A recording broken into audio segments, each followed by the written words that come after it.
बीते 29 मार्च को एक रिपोर्ट आई थी जिसमें कहा गया था कि केंद्र सरकार पर कुल कर्ज 2021-22 की दिसंबर तिमाही में 2.15% बढ़कर 128.41 लाख करोड़ रुपए पहुंच गया। जुलाई सितंबर तिमाही में कुल 125.71 लाख करोड़ रुपए की देनदारी थी। इस दौरान सरकार ने 75,300 करोड़ रुपए के कर्ज का भुगतान किया।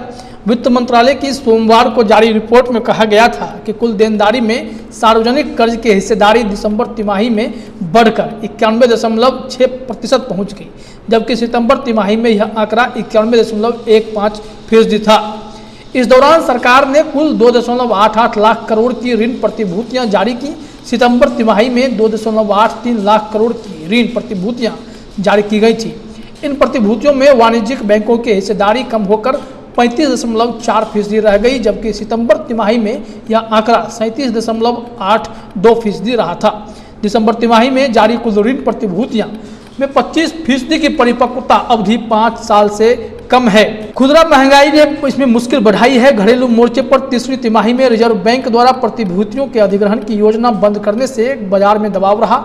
अतिरिक्त उधारी बढ़ने की आशंका और महंगाई ने भी मुश्किलें बढ़ा दी। इस मामले पर अब राष्ट्रीय जनता दल ने अपनी प्रतिक्रिया दी है।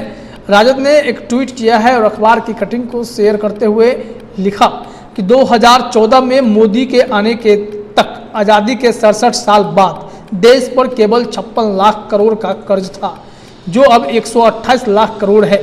यानी मोदी ने मात्र 8 साल में देश पर 72 लाख करोड़ रुपए का कर्जा लाद दिया। भाजपाई लुटेरों और पूंजीपतियों के सरदार हैं। अभी भी तुम्हें समझ नहीं आएगा, जब सब कुछ लूट जाएगा तब समझोगे।